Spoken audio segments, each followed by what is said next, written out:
في العام 280 قبل الميلاد، قام بطليموس الثاني حاكم مصر بتكليف كاهنا مصريا يدعى مانيتون بجمع وتسجيل تاريخ مصر حتى زمن الإسكندر المقدوني. لعقود من الزمان قام الكاهن مانيتون بتجميع ودراسة الوثائق التاريخية من المكتبات والمعابد المصرية والأجنبية، وخاصة معابد مدينة أون. وقد أتم حصر وتقسيم جميع عصور الحضارة المصرية القديمة، وأخرج عمله في كتابين، وهما كتاب تاريخ مصر وأيضا كتاب إيجيبتانا. ولكن من المثير للاهتمام أن في تلك الكتب نقلا عن أهم الوثائق التاريخية وعن أعظم المكتبات القديمة في العالم. أرجع مانيتون عمر الحضارة المصرية القديمة إلى ما يزيد عن 36,000 عام.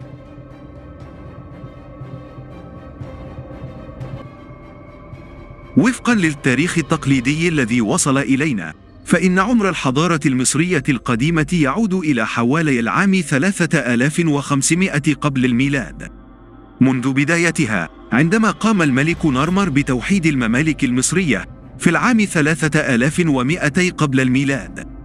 قبل ذلك كانت مجتمعات متفرقة وممالك منعزلة يعود تاريخها إلى العام 5000 قبل الميلاد، فيما يعرف بحضارات ما قبل الأسرات.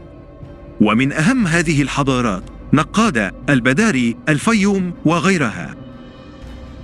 ولكن بعد قرنين من جهود علماء المصريات تم الاعتقاد أن التاريخ الحقيقي للحضارة قد يكون أكثر من ذلك بكثير. مانيتون السمنودي، أو كما يسميه علماء الآثار والمؤرخون الأب الحقيقي للتاريخ المصري. منذ بداية عصر النهضة في أوائل القرن التاسع عشر كنا نكرر جيلا من بعد جيل أن هيرودوت اليوناني هو أبو التاريخ المصري، وأنه بدونه لم نكن لنعرف الكثير من تراثنا. ومع ذلك كان لعلماء المصريات منذ منتصف القرن العشرين كلمة أخرى، حيث أكدوا بأدلة قاطعة أن الأب الحقيقي لتاريخ مصر، بل وأعظم مؤرخ لها على الإطلاق، كان الكاهن مانيتون السمنودي. وقد جاء التكليف الملكي للكاهن مانيتون لأنه كان شديد الثقافة والاطلاع ويجيد القراءة والكتابة بعدة لغات قديمة وحديثة. اللغة المصرية القديمة بكل لهجاتها، بالإضافة إلى إتقانه للكتابات الهيروغليفية والهيراتيقية والديموطيقية، وهي كتابات المعابد ورجال الدين، علاوة على اللغة اليونانية، لغة البطالمة والمؤرخين اليونانيين، وبالتالي لن يجد صعوبة في فهم النصوص القديمة الموجودة في البرديات وعلى جدران المعابد. وكان محل ثقة من بطليموس الثاني، لأن والده بطليموس الأول سبق أن كلف مانيتون بالعمل على نشر عبادة سيرابيس التي تربط بين العقائد المصرية والعقائد اليونانية. فأخرج الكتابين الشهيرين، كتاب تاريخ مصر الذي كان كتاب تاريخي صرف يوثق بكل تفصيل تاريخ الحضارة المصرية القديمة منذ 36,000 عام، وأيضا كتاب إيجيبتانا الذي كان أشبه بالتاريخ الأدبي، حيث يختلط التاريخ مع الأدب الشعبي. وقد نقل المؤرخون الذين اطلعوا على كتاب تاريخ مصر الذي سجله مانيتون قوله: في النهاية، وبعد أن أتقنت حينها كل الخطوط المصرية وكتبت بها مع الإغريقية والفينيقية والعبرية والآرامية والسريانية، وبعد أن زرت معابدهم جميعا واطلعت على ألواح الشعوب وما تركوه وكتبوه، حينها أمرت بأن أكتب تلخيصا كاملا لتاريخ مصر وآلهتها وأسرها منذ نارمر إلى وصول الإسكندر لمصر. ورغم أن مانيتون قد كتب تاريخ مصر بحرفية ومهنية توازي ما يفعله مؤرخو القرن 21 بكل ما يمتلكونه من علوم وعناصر مساعدة، إلا أننا لم نعرف الكثير عن هذا الكتاب، ولا نعرف الكثير عن مانيتون نفسه. فلا توجد معلومات عن سنة ولادته أو وفاته، وذلك لسبب بسيط، هو أن النسخة الوحيدة لكتابه تاريخ مصر احترقت مع مكتبة الإسكندرية أثناء الغزو الروماني لمصر عام 48 قبل الميلاد. يذكر أن بطليموس الأول قد أمر بإنشاء مكتبة الإسكندرية عام 330 قبل الميلاد، وتم الإنفاق عليها ببذخ في عهد بطليموس الثاني. حيث قام بتوسعتها وإضافة ملحقات لها، واحتوت على عدد هائل من الكتب والمخطوطات بلغت 700,000 مجلد. شمل ذلك وقتها مؤلفات في جميع العلوم المادية والوثائق التاريخية من جميع أنحاء العالم، والتي جعلت من مكتبة الإسكندرية أكبر مكتبة عامة متاحة للناس في العالم، وكعبة يحج إليها كل من يريد العلم في جميع المجالات من جميع أنحاء العالم. في عام 48 قبل الميلاد قام يوليوس قيصر بحرق 100 سفينة كانت موجودة على شاطئ البحر المتوسط أمام مكتبة الإسكندرية، وذلك في خضم الصراع بينه وبين كليوباترا. امتدت نيران حرق السفن إلى مكتبة الإسكندرية فأحرقتها، حيث يعتقد بعض المؤرخون أنها دمرت دمارا شبه كامل في هذا الحريق، إلا أن بعض مؤرخين آخرين يعتقدون أنه تم إعادة بناء المكتبة بعد هذا الحريق، ولكن لا توجد معلومات حول زمن إعادة البناء. ويتابعون أنه في العام 391 بعد الميلاد لحقت بالمكتبة أضرار فادحة عندما أمر الإمبراطور الروماني ثيودوسيوس الأول بتدميرها. ويطرح بعض المؤرخون نظرية أخرى أنه رغم حريق ثيودوسيوس الأول فإن المكتبة قد صمدت حتى العام 640 ميلاديا، حيث يقولون أنها دمرت تماما إبان فترة حكم عمرو بن العاص لمصر بأمر من الخليفة عمر بن الخطاب، في حين ينفي مؤرخون آخرون أي صلة للمسلمين وعمرو بن العاص في حريق المكتبة، ويصفون هذا الاتهام بالخرافة والأسطورة، حيث يقولون إن عمرو بن العاص دخل الإسكندرية في العام 642 ميلاديا في وقت لم تكن مكتبة الإسكندرية موجودة في الأساس حتى يقوم بحرقها، حيث يقول المؤرخ غوستاف لوبون أن مكتبة الإسكندرية تم إحراقها عن آخرها في زمن الإمبراطور الروماني يوليوس قيصر، وذلك في العام 48 قبل الميلاد. سواء احترقت بالكامل سنة 48 قبل الميلاد أو بعد ذلك، فقد أتى الحريق على جل الوثائق التي تحتوي على العلوم القديمة وتاريخ الأمم السابقة، ومنها تلك التي جمع منها مانيتون صفحات كتابه. ويقول بعض المؤرخين أنه كانت هناك نسخة أخرى في معبد سيرابيوم بالإسكندرية، وقد جرى حرقها أيضا في سنوات الفوضى التي عمت مصر بعد تحول الرومان المحتلين لمصر للمسيحية. فقد اعتبر بعض المسيحيون وقتها أن كتب التاريخ والفلسفة نوعا من الهرطقة، وتخالف تصورات رجال الدين المسيحي وقتها عن بدايات الخلق.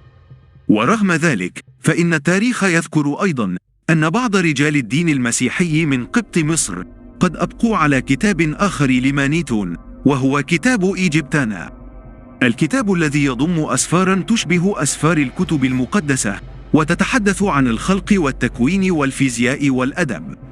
ويعود الفضل لمعرفتنا بتاريخ مصر كما دونه مانيتون إلى المؤرخين الأجانب الذين اطلعوا عليه ونقلوا عنه، ومن هؤلاء المؤرخ اليهودي يوسيفوس فيلافيوس كما تسميه النصوص اللاتينية، والمعروف أيضا باسم يوسف بن ماتيتياهو باللغة العبرية، حيث عاش في القرن الأول قبل الميلاد، وألف كتابا أسماه الرد على أبيون للدفاع عن اليهود ضد ما كتبه الكاتب السكندري أبيون، والذي هاجم فيه اليهود بكل عنف. فحاول يوسيفوس أن يمجد بني جنسه، فقال إن الهكسوس هم اليهود، ونقل كثيرا من كتاب مانيتون للتدليل على صحة مزاعمه. وثاني أشهر المؤرخين الذين نقلوا عن مانيتون السمنودي هو المؤرخ يوليوس أفريقيانوس، والذي عاش بين القرنين الثاني والثالث ميلاديا، وكتب تاريخ العالم من بدء الخليقة حتى ميلاد السيد المسيح عليه السلام، معتقدا أن الخلق بدأ قبل المسيح بما لا يزيد عن 5500 سنة فقط، وحمل كتابه اسم الحوليات. اعتمد في الكثير من معلوماته على ما كتبه مانيتون عن تاريخ مصر، إلا أنه أشار فقط إلى ما يتوافق مع طرحه بالكتاب بشأن عمر الحضارة. وبالتالي اعتبر أن أول دولة موحدة ظهرت في التاريخ هي الدولة المصرية القديمة كما جاء في كتابات مانيتون.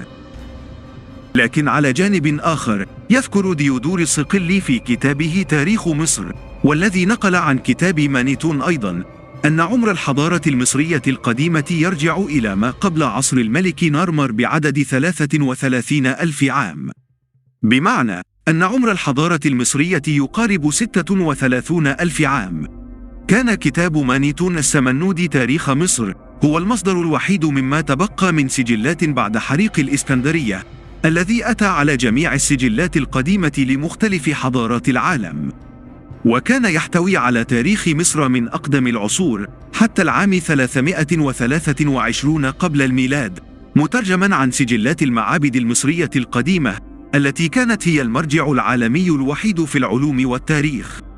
ويجب الإشارة إلى أن كتاب مانيتون تاريخ مصر هو المصدر الوحيد الذي قسم تاريخ مصر القديمة ذلك التقسيم المعروف حاليا ب3 حقب تاريخية، وهي الدولة القديمة، الدولة الوسطى، الدولة الحديثة. على مدار 31 أسرة حكمت مصر، وهو التقسيم المعتمد حتى الآن، ويتم تدريسه في جميع مناهج التاريخ. ولكن ذلك التقسيم ليس هو التقسيم الوحيد للحضارة المصرية بحسب كتاب مانيتون، فقد كان الفصل الأخير من فصول الحضارة المصرية الطاعنة في القدم. فجميع المؤرخين وعلماء الآثار والأكاديميين منذ العصر الحديث في الواقع يتحدثون عن تاريخ مصر حرفيا من كتابات مانيتون السمنودي، وذلك بنفس التقسيمات التي قسمها هو في عصر الأسرات. والغريب أن نفس ذلك المؤرخ مانيتون السمنودي وفي نفس ذلك الكتاب المنقول عنه جميع التاريخ المصري القديم قد ذكر عصورا كثيرة أخرى قبل عصر الأسرات، وقد أوضح تماما أن عصر الأسرات هذا ما هو إلا العصر الأخير من عصور الإمبراطورية المصرية التي استمرت عشرات الآلاف من السنوات، وأن حكام مصر قبل عصر الأسرات قد بلغ عددهم ما يزيد عن 300 ملك، مقسمون إلى 3 حقب قبل عصر الأسرات، وكل ملك منهم قد حكم لمئات السنوات.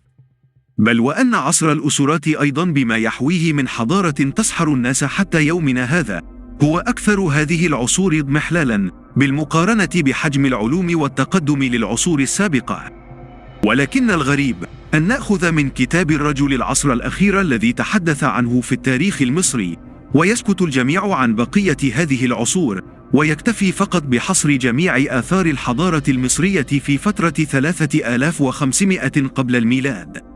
وإذا سألت هؤلاء العلماء والأثريين عن هذه الحقائق لن ينكروها، ولكن سيسكتون عنها، أو يخبرك أنها تخالف التوجه العام بعمر الحضارات العالمية من وجهة نظر المجتمع العلمي والتاريخي. لذلك فإنها ليست مقبولة في النقاشات العلمية.